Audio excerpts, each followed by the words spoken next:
So MemVerge has been around for about 7 years, and as Frank mentioned, we started working on digital memory, right? And we looked at new hardware technology that improves the memory that computers use in a data center, right? And then this AI thing happened, right? And what we all of a sudden in the press, we are seeing all kinds of news about AI memory, about it being a huge opportunity and all that. And then we said,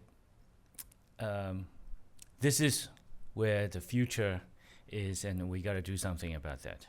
So before we delve into this topic, we sort of took a step back and looked at the impact AI has on computing and what that means for memory, right? So if we think about computing in a traditional sense, all we have is we have the human user using the computer infrastructure. And computer infrastructure means hardware, right? CPU, GPU, memory, networking. And that is the common denominator for computing, right? On top of that, human users use applications to basically manipulate the compute resources to execute some business logic. And that's what computing is. But that is fundamentally being changed because of AI. So in this new AI world, the new common denominator is the model, right? And instead of manipulating compute resources, you are now manipulating the large language models or small language models, but AI models, right? So you don't worry about the compute directly anymore. You just think about, when you develop a new application, you're thinking about how to manipulate or how to utilize the model. Because the model, if you think about it, is the accumulation of all human experience, right, from the beginning of time till now. So that creates, that obviates the need for a lot of business logic building and creates new opportunities. And the applications of the AI era, we're now calling them assistants and agents. Basically, these are logics that do things on behalf of human beings directly, as opposed to an application that simply manipulates the bits underneath the infrastructure. But what hasn't changed is the importance of data, right?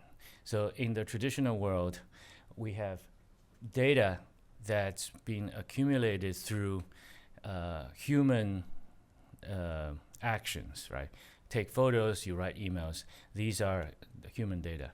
In the AI era, the data is being generated much more rapidly and through the use of AI. So already we are seeing that in 2026, the majority of the online content are synthesized, created by AI, right? Especially in images and videos, right? Because with AI, you can create these things much, much more efficiently.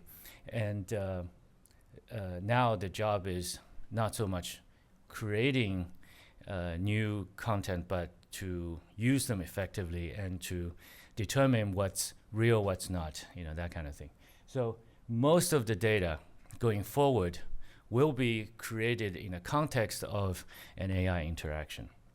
And the tool that we'll be using to manage that new class of data, that's the AI memory that we're talking about. So AI memory is the data platform of the AI era.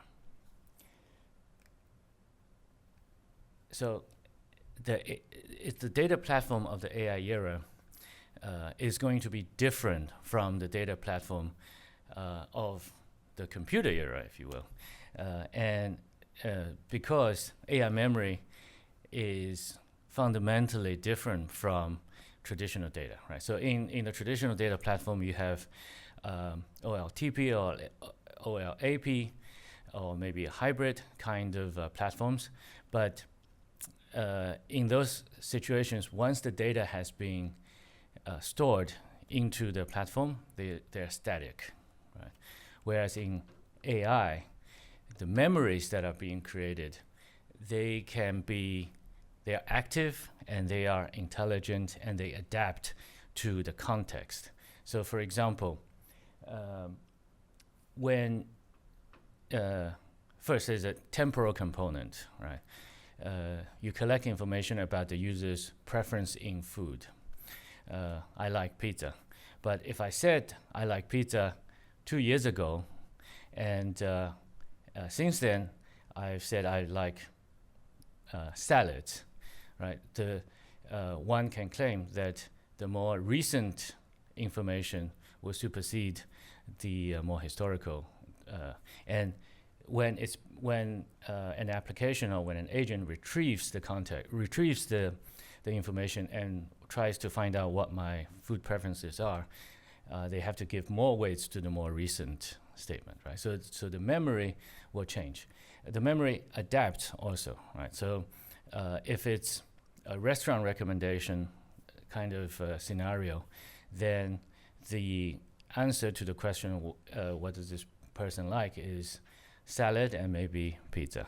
But if it's, let's say, a health and fitness type of situation, they may say this person maybe is healthier now than before, and these are the type of recommendations that you can make from a health and fitness standpoint. So the same piece of data, when retrieved using different contexts, may be totally different, right? And this is why the AI memory system needs to provide that level of intelligence, that level of context sensitivity to support the AI applications.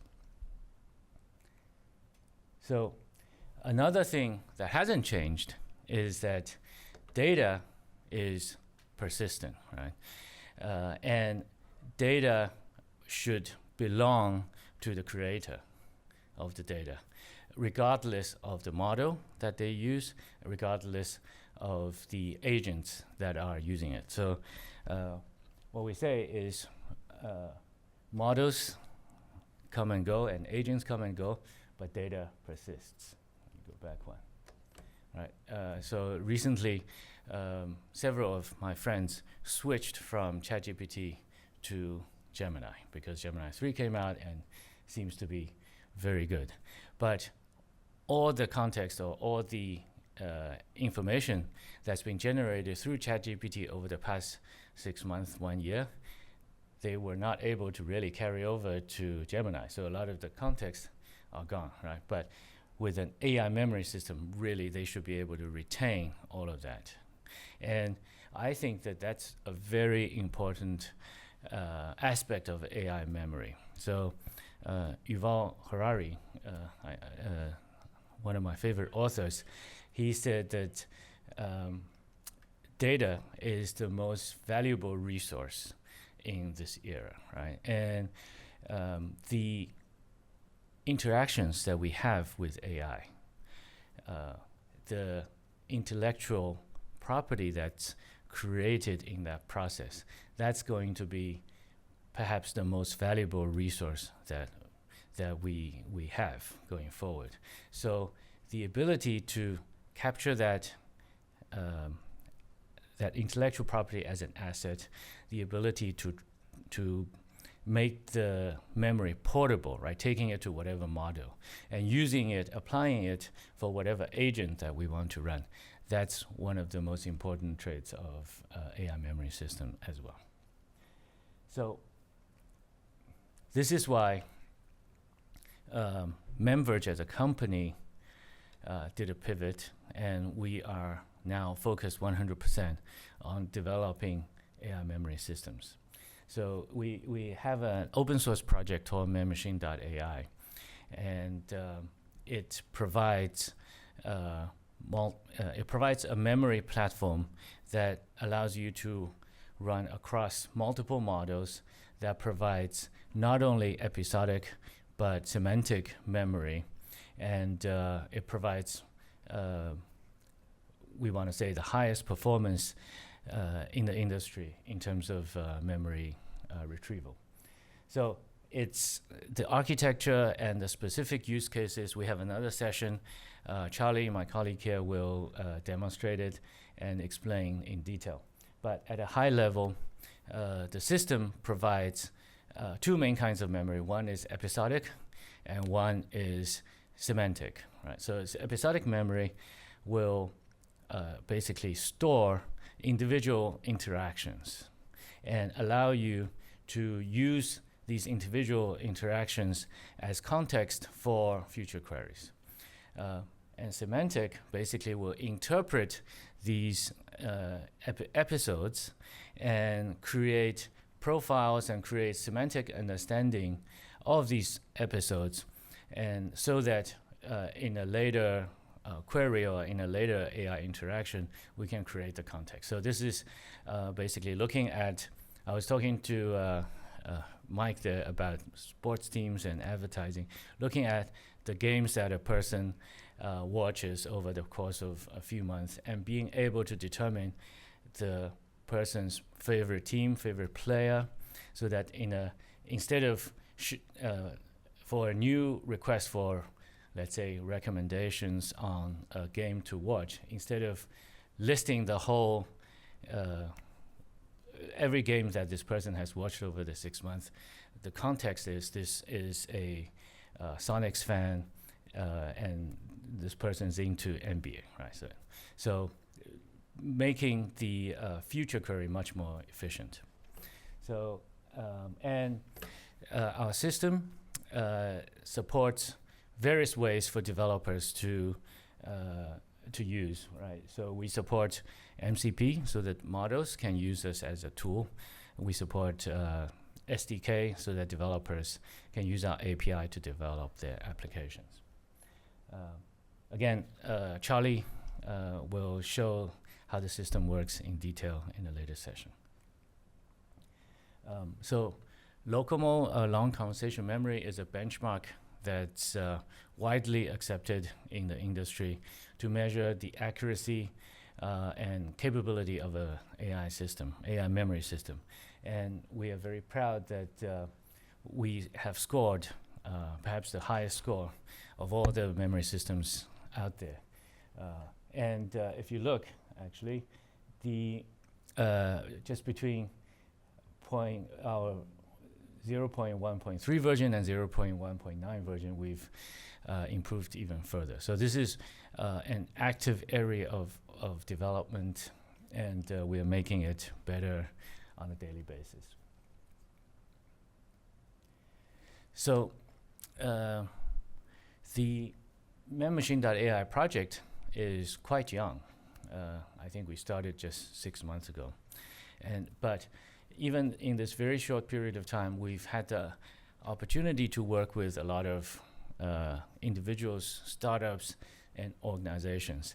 And some of the use cases that we've seen are really, really interesting. So again, Charlie will cover some of the use cases, but we've had students or recent graduates who have come and used our technology to develop a caregiver co-pilot, right?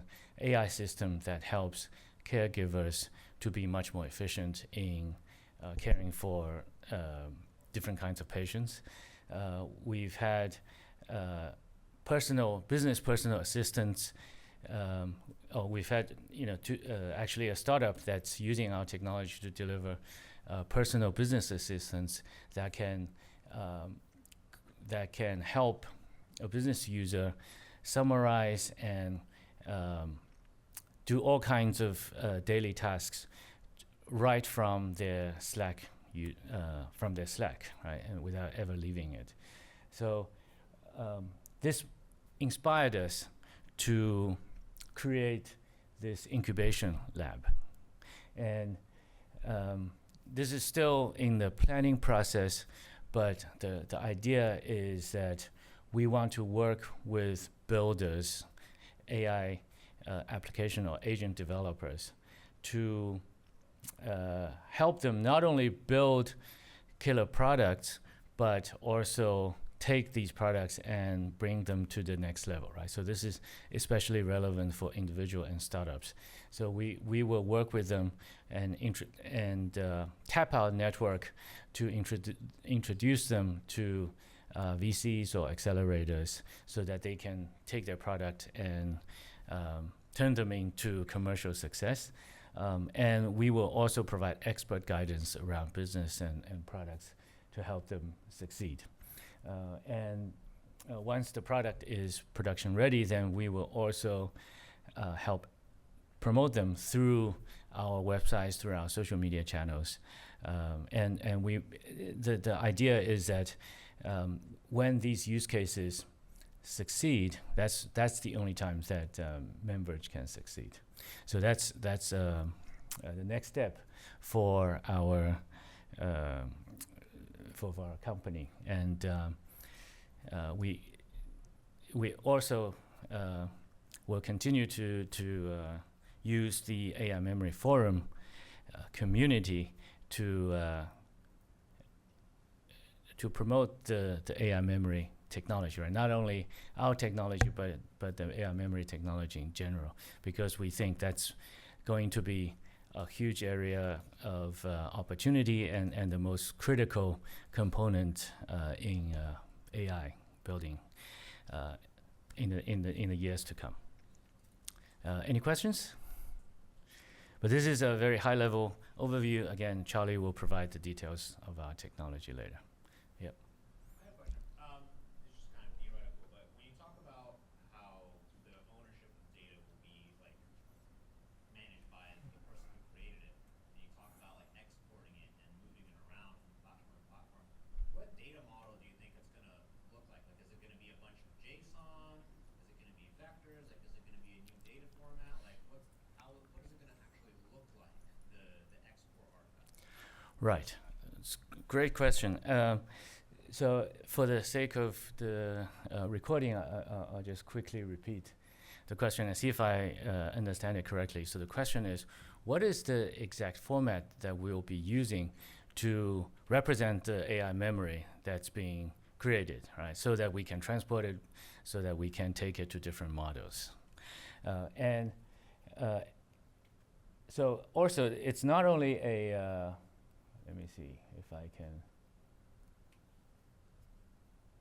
it's not only the text or interaction that we have, it's multimodal, right? So because a lot of the AI interactions will generate new artifacts so videos or images or specific files, PDFs, right? So it's not just the text. So it's not going to be traditional file-based, or it's not going to be just file-based storage. And we will use vector databases, graph databases, traditional transactional databases, various different kinds to store the data. But the important thing is that there is a consistent way to retrieve it, right?